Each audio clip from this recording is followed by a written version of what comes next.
வாங்க நண்பர்களே, இந்த பதிவில் நம்ம என்ன பார்க்க போகிறோன்னா, குறிப்பாக விருச்சக ராசியை பற்றி பேசுகிறோம். விருச்சக ராசியை பொறுத்த வரைக்கும் என்னென்னு கேட்டிங்கன்னா, காலபுருஷனுக்கு அது 8வது ராசி.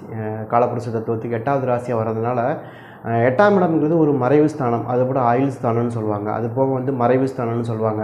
இதெல்லாம் பார்த்திங்கன்னா, இந்த 8ஆம் இடத்துடைய சிம்பிள் பார்த்திங்கன்னா உங்களுக்கு தேளுடைய படம் போட்ட மாதிரி இருக்கும், பார்த்துருப்பீங்கன்னு நினைக்கிறேன். அது என்ன காரணம்னா, திடீர் மாற்றம், திடீர் பணவரவு, திடீர் அதிர்ஷ்டம் அப்படிங்கிற மாதிரி உங்களுக்கு உங்கள் லைஃப்பில் உங்கள் ராசியை பொறுத்த வரைக்கும் என்னென்னு கேட்டிங்கன்னா, எல்லாமே திடீர்னு திருப்பங்கள் நடக்கக்கூடிய ஒரு ராசி பார்த்திங்கன்னா அது விருச்சக ராசி தான். விருச்சகத்தை பொறுத்த வரைக்கும் உங்களுக்கு அப்படி தான் வரும். அதுதான் திடீர்னு கோவப்படுவீங்க. இந்த கோபம் அதிகமாக போகும், எல்லையை தாண்டி போகும். உங்களாலே கோபத்தை அடக்க முடியாது. ஒரு சில விஷயங்கள் நல்லா இருப்பீங்க, திடீர்னு உங்களுக்கு கோபம் வரும். எதுக்கு கோபம் வருது, எப்படி கோபம் வருதுன்னு உங்களால் சொல்லவே முடியாது.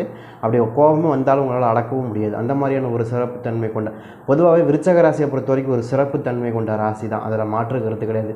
இப்போ காலபுருஷ தத்துவத்தில் இருக்கக்கூடிய எல்லா ராசியை விட நீங்கள் அந்த விருச்சக ராசியை பொறுத்த வரைக்கும் கொஞ்சம் வித்தியாசமான ராசி. என்னென்னு கேட்டிங்கன்னா, அவங்க எந்த சமயத்தில் என்ன முடிவு எடுப்பாங்கங்கிறது அவங்களுக்கே தெரியாது. அது மாதிரி ஒரு ராசி கொண்டவங்க. இந்த மாதிரியான ராசிக்காரவங்க நமக்கு வழிபட வேண்டிய தெய்வங்கள் அப்படின்னு பார்த்திங்கன்னா, மெயினாக ஆஞ்சநேயர் வழிபாடு ரொம்ப முக்கியம். சரிங்களா? ரொம்ப சாந்தமான கடவுள்களை வழிபடுறது. அதே மாதிரி உங்களுக்கு பார்த்திங்கன்னா, சிவபெருமானுடைய வழிபாடு ரொம்ப ரொம்ப முக்கியம். சரிங்களா? முருகப்பெருமானுடைய வழிபாடு ரொம்ப முக்கியம். இதெல்லாம் நீங்கள் கட்டாயமாக நீங்கள் செஞ்சுட்டே வந்தீங்கன்னா உங்களுக்கு மிகப்பெரிய மாற்றங்கள் நடக்கும். அதுலேயும் குறிப்பாக அனுமன் வழிபாடுங்கிறது ரொம்ப ரொம்ப சிறப்பானவர். அதுவும் வியாழக்கிழமை நாளுகளில் நீங்கள் வழிபடுறது ரொம்ப சிறப்பாக இருக்கும். அதே மாதிரி குரு பகவான் தட்சிணாமூர்த்தி வழிபாடுங்கிறது நீங்கள் வியாழக்கிழமை நாள்களில் போய் செய்யணும்.